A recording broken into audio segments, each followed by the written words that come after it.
Harka fuune akkam jirtu kabajamtoota hordoftoota Egeree Media kun qophii taatee torbanii fi odeeffannoo wayitawaa karaa Egeree Media isiniif dhiyaatudha. Odeeffannoo wayitawaa torbee kana kan biyya keessaan kan eegallu taatiim. Itoophiyaa fi Soomaaliyaan waliigaltee irra ga'uuf Ankaaraatti marii teeknikaa gaggeessan. Waliigaltee ulaa galaanaa Itoophiyaa fi Somaaliilaand mallatteessan hordofee muddama keessa kan galanii turan Itoophiyaa fi Soomaaliyaan marii teeknikaa marsaa jalqabaa Turkii magaalaa Ankaaraatti gaggeessan. Itoophiyaa fi Soomaaliyaan wal dhabdee dhimma ulaa galaanaa ilaalchisee gidduu isaaniitti uumame karaa marii fi nagaan akka xumuraniif jaarsummaan kan walitti fide Turkiidha. Waliigaltee Ankaaraa hojiirra oolchuuf mariin dhimmoota teeknikaa marsaa jalqabaa taa'amus ibsa ministeera dhimma alaa biyyattii baasee ni argisiisa. Muummichi ministeeraa Itoophiyaa Dr. Abiy Ahmed fi pirezidaantiin Soomaaliyaa Hassan Sheikh Mohammed Turkiitti yeroo wal argan waliigaltee tokkummaa daangaa Soomaaliyaa kabajuu fi Itoophiyaa ulaa galaanaa akka argattu mijeessuu irratti waliigaluun marii teeknikaa jalqabuuf waliin dubbataniiru.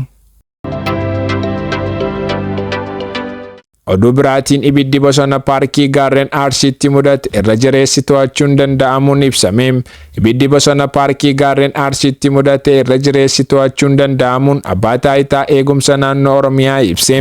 Torban lamaan darban gaarreen Cilaaloo fi Galamaatti ibiddi mudate hirmaannaa uummataa fi ogeessota raayyaa ittisa biyyaa waliin ta'uun dhaamsuuf tattaaffii taasifamuu Daayirekteerri olaanaa abbaa taayitaa obbo Seefaddiin Mahaddiin himanii jiru. Ta'us bosonni gaarreewwan kanneen heddummachuu isaaniin ibiddichi hanga ammaattis bakkeewwan muraasarraa kan hin dhaamne ta'uun ibsamee jira. Odeeffannoo wayitawaa biyya alaatiin dhimmi waraanaa Yukureenii fi Raashiyaa dhimma ijoo addunyaa ta'e itti fufuun gaggeessitoonni biyyoota Awurooppaa marii ariifachiisaa gaggeessan irratti illee ajandaa taasifatanii turaniim. Dhimmi waraana Yukureen kun gara aangootti deebi'uu Doonaald Tiraampiin hordofee biyyoota addunyaa gurguddoo bakka lamatti qooduun wal falmisiisaa kan jiru yoo ta'u, torbee darbe kana aangoonni USA fi Raashiyaa dhimmuma kanarratti mari'achuuf Saawud Arabiyaa Riyaaditti wal arganiiru.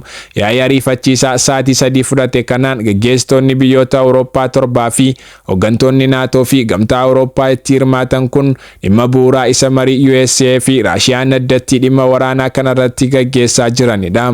Waraana addunyaa lammaffaatiin booda Awurooppaan firashee jabduu Ameerikaa qabaachuun dhiibbaa Raashiyaa qollifachaa turuun kan yaadatamu yoo ta'u, gara masaraa adiitti deebi'uu Doonaald Tiraampiin haala baratamaa kanaan dura kana cabsuun michooma Raashiyaa waliin jabeeffachaa jiraachuun yaaddoo uumeera. Pirezidaantiin Tiraamp Raashiyaan waraana miidhaa guddaa geessise kana dhaabuuf marii gaggeessuu qabdi jechuun waliin dubbii bilbilaa Vilaadimiir Puutiin waliin torbee darbe kan gaggeessan yoo ta'u, kun fudhatama argachuun marichi torbee darbe Riyaaditti gaggeeffamaa jira. Dhimmuma kanaan wal qabatee yaada kan kennan Yukureenitti ergamaa addaa Ameerikaa kan ta'an Keetii Keelong Awurooppaan marii kana keessaa qooda qabaatti jedhanii akka hin amanne ifoomsuu fi marichi hirmaannaa biyyoota gamtaa Awurooppaa fi Yukureen malee gaggeessuuf qophii xumuruun Faransaay dabalatee biyyoota miseensa gamtaa mufachiiseera. Yaa'ii ariifachiisaa torbee darbe Faransaay magaalaa Paarisitti hooggantoonni biyyoota Awurooppaa gaggeeffataniin hirmaattonni gariin deeggarsa barbaachisu Yukureeniif gochuu fi wabii nageenya ishee ta'uuf qooda hangafaa fudhachuu kan walii galan yoo ta'u, biyyoota akka Poolaand ammoo humna waraanaa deeggarsaa Yukureeniif jecha bobbaasnu hin qabnu jechuun mormaniiru. Waliigaltee malee kan xumurame yaa'iin biyyoota Awurooppaa kun hariiroo Ameerikaa Raashiyaa waliin uummachaa jirtuu fi hirmaannaa isaanii malee dhimma waraanaa kanarratti waliif galuuf deemaa jirtu garuu hunda isaaniif yaaddessaa ta'uun kan tokko isaan godhu jedhameera. Gama biroon Jaak Ma abbaan qabeenyaa Alibaabaa yeroo dheeraaf bakka jiru wallaalamee ture Chaayinaa keessatti mul'ate. Abbaan qabeenyaa gabaa onlaayinii guddaa kun waggoota 3 darban keessa osoo hin mul'atin kan ture yoo ta'u, amma garuu Hangzhou mana barumsaa tokko keessatti mul'achuu isaa gabaasaaleen himaniim. Ga'eessi umuriin isaa waggaa 58 ta'e kun erga bara 2020 sirna to'attoota faayinaansii Chaayinaa irratti qeeqa dhiyeessee of dhoksee tureera. Akka South China Morning Post gabaasetti dureessi kun waggaa tokko erga biyya biraa tureen booda dhiyeenya kana gara Chaayinaatti deebi'ee jedha. Gaazexaan qabeenyummaan isaa kan Alibaabaa ta'e akka jedhetti ammoo Hong Kong keessatti yeroo gabaabaa mul'atee hiriyoota waliin akka wal argee fi agarsiisa aartii Baasil tures yeroo gabaabduuf daawwate jedhameera.